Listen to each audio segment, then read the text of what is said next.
Furious arrived on Hulu this summer with a premise that sounds simple until it isn't. FBI agent Alice Black is hunting a serial killer targeting powerful men. The killer, Catherine, is hunting something too, a kind of justice the system never gave her. What makes the show land isn't the chase, it's the refusal to let either woman be a type. Alice carries her own history of abuse into every room dominated by men who don't believe her. Catherine carries hers into every kill. The series spends as much time inside the hunted as the hunter, and by the time their paths fully cross, you're not rooting for a capture, you're rooting for an understanding. That kind of show doesn't happen by accident. It has roots. Think I like feeling the way I feel about you? The nightmare. Black and roll. Long before prestige television figured out how to make a killer's interiority feel earned rather than exploitative, network TV was already fumbling toward the idea. The instinct existed. Put the audience inside the investigation's psychology, not just its procedure, but the tools were crude, and the shows built to test that instinct rarely survived contact with a ratings book. One did just enough, in just 8 episodes, to plant something that would take a decade to properly grow.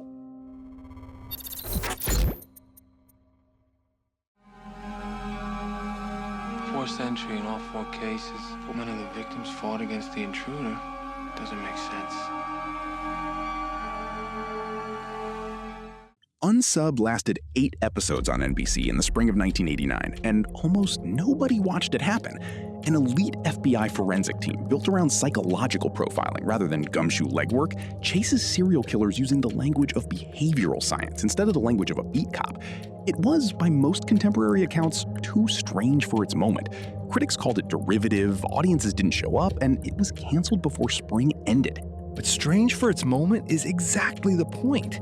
Unsub wasn't behind the curve. It was early to a curve nobody else could see yet. The idea that a killer could be understood, mapped, almost inhabited by the people chasing them, rather than simply caught, barely existed on American television in 1989.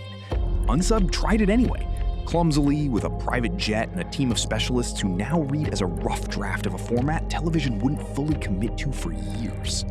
It didn't work, but it was right. And television has a way of returning to ideas that were right before they were ready.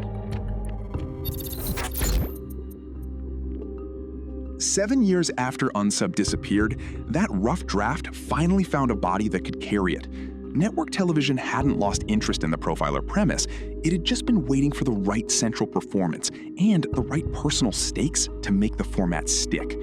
What arrived in the fall of 1996 didn't just refine the idea, it gendered it, personalized it, and gave the killer a name that mattered. And she wasn't outside as long as Thompson was. Could be changing his MO, killing him quicker, less brutal. I don't think so. Take a look at this. Profiler put a woman at the absolute center of the format Unsub had only sketched. Dr. Samantha Waters doesn't just study killers from a case file, she sees the crime through their eyes and through the victims. A visualized empathy the show built its entire visual language around. That's not a small evolution, it's the format finding its actual purpose. And Profiler didn't stop at procedure. It gave Sam a killer who was hunting her specifically, a serialized antagonist stalking the stalker, turning every case of the week into a subplot inside a much more personal war. The professional and the personal stopped being separate tracks. They became the same story, told from both directions at once. That's the structural leap that matters here. Unsub asked the audience to understand a killer's psychology in the abstract. Profiler made that understanding intimate, mutual, and dangerous. A woman and the man obsessed with her, each one shaping how the other moves. It's a shape Furious would recognize instantly, decades later, with the genders of hunter and hunted rearranged, but the intimacy intact. Profiler didn't last past 2000, but its DNA didn't go anywhere. The Profiler versus Killer format it had personalized got picked up almost immediately by a new generation of network procedurals. Bigger budgets, wider ensembles, a case of the week engine built to run for decades instead of 4 seasons. What had once been a fragile, canceled experiment became improbably one of the most durable formulas on American television. We've classified him as an organized killer. Careful, psychopathic as opposed to psychotic. He follows the news, has good hygiene, he's smart. Because he's smart, the only physical evidence you'll find is what he wants you to find. Criminal Minds is Unsub and Profiler scaled up and made permanent. The BAU team doesn't just investigate murders, it builds psychological portraits of the people committing them, narrating a killer's likely childhood, compulsions, and next move before the audience ever sees a face. That's the Profiler conceit, industrialized. Understanding the killer isn't a gimmick anymore. It's the whole engine of the show, week after week for over 300 episodes.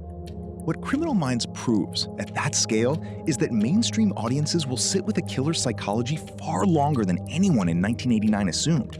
It normalized the idea that the why matters as much as the who, that a case isn't solved until the audience understands the person committing the crime almost as well as the person catching them. That normalization matters for where this lineage goes next. Once a mass audience accepts spending real time inside a killer's mind, television is free to push further, past the case of the week structure entirely into something slower, stranger, and far more willing to let the killer be a fully realized character in their own right. That push happened all at once, across the Atlantic, in a show that stripped away almost everything procedural about the format and replaced it with pure, patient interiority. Two people, one hunting, one hunted, given genuinely equal screen time and equal psychological weight. No voiceover explaining the killer away, no case of the week reset button, just two full people circling each other in real time.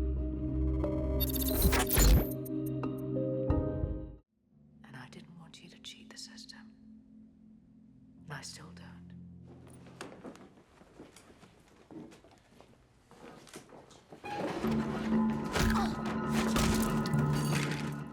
The Fall is the moment this lineage stops being about profiling a killer and starts being about truly co-starring with one.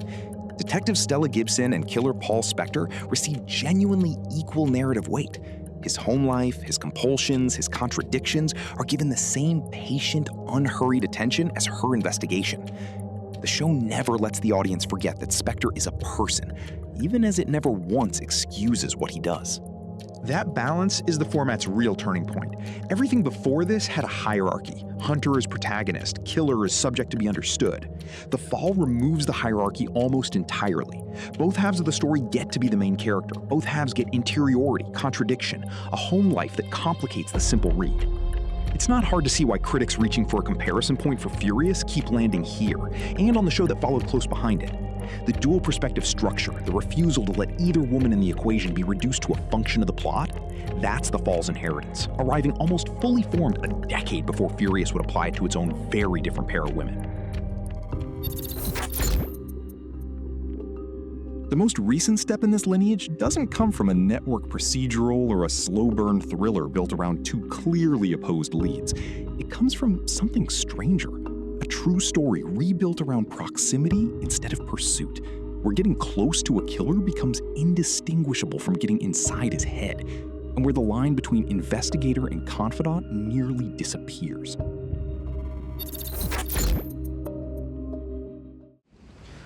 Sometimes they do that. They thought they wanted it, but they change their mind after the fact. Well, no, she was crying for her mother. Blackbird puts its investigator inside the same prison unit as the man he's been sent to break. James Keene isn't chasing Larry Hall through case files or crime scenes. He's sharing meals with him, earning his trust, sitting across a table from him day after day until the walls between hunter and hunted essentially dissolve. It's the profiler conceit taken to its most claustrophobic possible endpoint. You don't understand the killer from a distance anymore. You sit with him. That physical, sustained closeness is the last piece this lineage needed before Furious. Where The Fall gave hunter and killer equal weight from separate vantage points, Blackbird collapses the distance between them almost entirely and makes the discomfort of that closeness the point of the show. Furious inherits both moves at once, the equal weight of the fall, the uncomfortable intimacy of Blackbird, and applies them to two women whose survival stories run disturbingly parallel. 40 years after a canceled NBC procedural first guessed that understanding a killer might matter more than catching one, that guess has become the whole shape of the genre. 4 decades, 5 very different shows, one through line: the slow refusal to let a killer stay a stranger. Furious is the latest branch on that tree, but it won't be the last. Somewhere, right now, another writer is looking at Alice and Catherine and figuring out what comes next.